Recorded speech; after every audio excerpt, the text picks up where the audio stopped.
السلام عليكم، ازيكم يا بنات؟ عاملين ايه؟ يا رب دايما تكونوا بخير. الفيديو زي ما انتوا شفتوا كده في العنوان انا متحمسه له جدا جدا جدا. الاجنده دي بتجيني كل سنه هديه، ربنا يا رب ما يقطع عاده للي بيجيبها لي. فانا بتبسط بيها جدا. الاجنده دي اول ما تجيلي بحس ان السنه خلاص خلصت. بحس ان في فرصه جديده جايالي، في بدايه جديده جايالي. ببتدي ارتب افكاري من تاني، ببتدي اشوف الحاجات اللي انا حققتها السنه اللي فاتت وانبسط بيها الحمد لله، وابص على الحاجات اللي لسه محققتهاش فاعرف ان وقتها لسه ما جاش، وابتدي اجتهد او اعمل حاجات اكتر تقدر تساعدني احققها ان شاء الله السنه دي. او ابقى طبعا عندي يقين ان في حاجات مش بايدينا، بتبقى بايد ربنا بس سبحانه وتعالى. فعشان مطولش عليكم تعالوا علشان اوريكم الاجندة بتاعه السنه دي جاتني. هو ده كده شكلها زي ما انتوا شفتوا بالظبط في العنوان. هي اجندة سبيس. بصوا الجمال والحلاوة والقمر. نازل منها تصميمات كتير، تقريبا 6 تصميمات. انا شفتهم على الصفحة بتاعتهم. تصميم كده مية وبيوت زي كده، بيوت أسوان، فحلوة قوي للناس الهادية المريحة دي. وفي حاجات اسمها ايه في غزالة كده، وفي حصان، وفي مجموعة تصاميم تحفة بصراحة. وفي حاجات كده ريشة ولون اسود وكلاسيك وقيمة قوي للناس اللي هي ممكن تكون جد او كلاسيكية شوية. ليها بصراحة تصميمات كتير، وهم دايما مميزين وبيراعوا كل الاذواق. هفتحها كده معاكم واقول لكم رأيي فيها. طبعا هي بتيجي كده متبرشمة، في منها اللي بيجي بسلك مكتوب عليها دبل وير، وفي منها اللي من غير سلك بتبقى كعب. ف كانت بتجيني عادي الكعب، دي اول مرة اصلا تجيلي سلك. افتحها كده بسم الله. انا بحب الكتابة جدا. بس دي جاياني الستار، هوريها لكم عشان هلاقي الشكل ده خالص. جاياني الستار بالشكل ده، ودي بقى انا مبسوطة بيها جدا جدا جدا عشان قريبة جدا من الوقت اللي انا فيه دلوقتي، وبقى تحقيق الاحلام والحاجات دي كلها. فان شاء الله ان شاء الله اقدر اوصل للنجوم واوصل لاحلامي واوصل لكل حاجة، وكلكم باذن الله، ويجعلها سنة سعيدة علينا كلنا. هو ده كده شكلها. بصوا يا بنات، عشان ما نتكلمش في السنة الهجرية والسنة الميلادية والكلام ده، انا بتعامل مع السنة دي ان هي 12 شهر خلصوا، 365 يوم عدوا عليا وخلصوا. فمليش اي علاقة باي معتقدات او حاجات تانية. ده بكل بساطة. الحاجة التانية زي ما انا بحتفل ب 12 شهر عدوا عليا، بحتفل بالسنة الهجرية، وهوريكم بحتفل بيها ازاي. ببقى مبسوطة جدا كمان وانا بعمل كده. تصميمها المرة دي كده مميز وحلو قوي. تعالوا بقى نفتحها مع بعض. زي ما انتم شايفين الستار والكلام ده بارز كده لبره، شكله تحفة بصراحة. بتبتدي انك انتي تعمليها بالشكل ده، تبقى كده، وتفتحي الجزء ده وتطلعي دي كده، فتبقى دي شكلها كده حلو قوي قوي. وتبتدي بقى تفتحي دي كده العكس بالشكل ده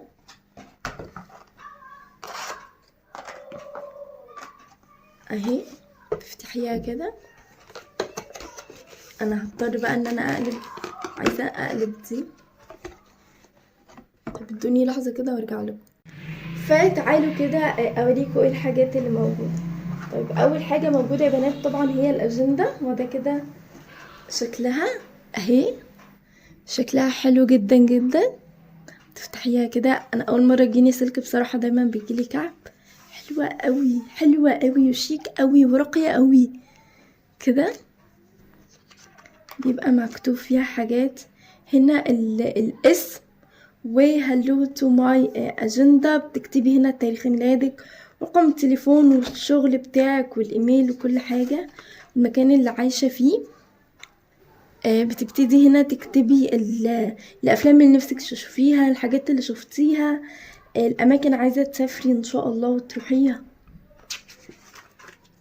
هنا تمارين مفروض تعمليها كل يوم، وهنا في جدول يساعدك، وهنا كتب قريتيها، اعياد ميلاد ناس تخصك وتهمك وكده، والميوزك. وبعد كده هنا حاجات يومية تبتدي تتعلمي عليها، وهنا تاسكات و وقت حاجات تخلصيها، مشاوير امتى وفين وازاي، شوية كده حاجات كتير قوي. دي حاجات كده تاسكات يومية ليكي. وبعد كده تبتدي الأجندة، كل ما بتخلصي شهر اعتقد هتلاقي حاجة مميزة. وهنا تحت بتكتبي المود بتاعك، فتحفة تحفة جدا، مبسوطة بيها قوي. شهر رمضان ان شاء الله. رمضان، ربنا ان شاء الله يبلغنا رمضان. حلوة قوي، تحفة. فالمهم ان هو ده كده شكلها، وانا مبسوطة بيها جدا جدا جدا. جاتلي دي كده اول حاجة. وجاتني دي لعبة الافلام. لعبة الافلام اختلفت جدا عن زمان. بتبتدي تعملي لها كده باركود هنا، خدوا الباركود لو عايزين تلعبوا. و بيقولك سكان ذا كيو ار كود اند كات. تبتدي تلعبي، يعني يظهرلك الاسم وتبتدي تخمني وتوريه لاصحابك لقرايبك كده. هو ده كده شكله. تمام، اوكي. ده كده اللي بتبتدي انك انتي تعمليه كده بالشكل ده، وتبتدي انك انتي تحطي عليه التليفون، تحطيه بالشكل ده كده، وتبتدي انك انتي تسندي عليه الفون. وده انا مبسوطه قوي بيه لان انا محتاجه الفتره دي. وهنا 2 كوسترز، بس الكوستر بقت خفيفه. ليه يا سبيس؟ الكوستر ورقه كانت كرتون وجامده وكده. اوكي، المهم انها هي دي.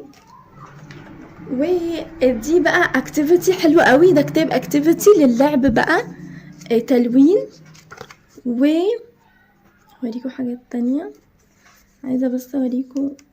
اوكي، ده تلوين، ودي متاهات، ودي الارقام دي سكودو تقريبا اسمها، هي متاهات. ودي تدوري على الكلمات وتجمعيها، حلوة قوي.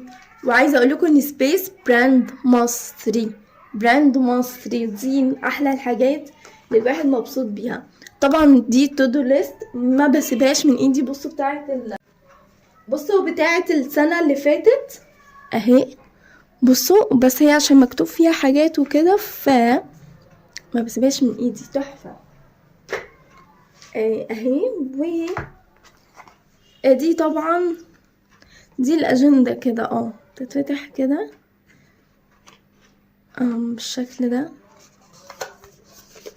تبقى كده برضو. بتقف ثواني، بتقف كده، وتبتدي انك انتي تقلبي دي.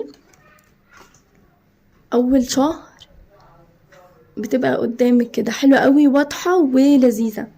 فدي برضو عايزة بس اشيل دول. اوكي، هوريكم بس الستيكرز. دي ستيكرز بقى بتحطيها في يومياتك وانتي بتكتبي، او في الاجندة عموما. طبعا بستخدمها على طول، ما بستغناش عنها، بحبها قوي. في اكتر من حاجة مكتوب هنا: الام تهذيب واصلاح، باتون ساليه بالسمسم هيت، تفاجئوا بالخير تجدوه، تفائلوا اسفة، اجمد عشان لسه الدنيا ريشة في هواه، وحاجات كده تحفة، بحبها قوي. باختصار يعني عشان ما اطولش عليكم، ده فصل الكتب مميز المرة دي انك انتي بتحطي الورق هنا وتقفلي، فشكله عسول، فكرة بسيطة بس لذيذة.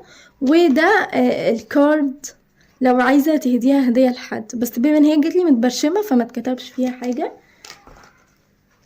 ولما بتشيلي الفاصل والتقسيمة دي بتبتدي انك انتي دي بتتعلق على الحيطة. بس انا المرة دي مش عارفة بصراحة استخدمها ولا لأ. ساعات في سنوات معينة بستخدمها وفي سنوات تانية لأ، فانا مش عارفة بصراحة. بيكون بالشكل ده، هو كبير قوي فانا مش عارفة اوريهولكم، بس المفروض انه بيتعلق على الحيطة. انا معرفش سعرها كام، بس انتوا لو دخلتوا عندهم وسألتهم على الصفحة هتعرفوا. فانا بصراحة مش عارفة قوي يعني، بس عادي جدا بسهولة يعني. ادخلوا اسألوهم، هي هتلاقوها مش غالية ومش رخيصة، تقريبا 300 وحاجة 400 وحاجة، مش عارفة بصراحة. بس يعني اسألوهم، مفيهاش اي حاجة ولا اي مشكلة، هيبقوا عارفين يعني وهيفيدوكوا كتير. بس كده يا بنات، ده الفيديو بتاع النهاردة، ودي أجندة سبيس، مبسوطة بيها جدا جدا. وربنا يا رب يدينا دايما طول العمر، كل سنة كل سنة ربنا يا رب ما يقطع عادة للي بيجيبها لي، ويا رب تبقى سنة جديدة سعيدة علينا كلنا. واشوفكم ان شاء الله في فيديو جديد، هتوحشوني جدا جدا جدا. باي باي.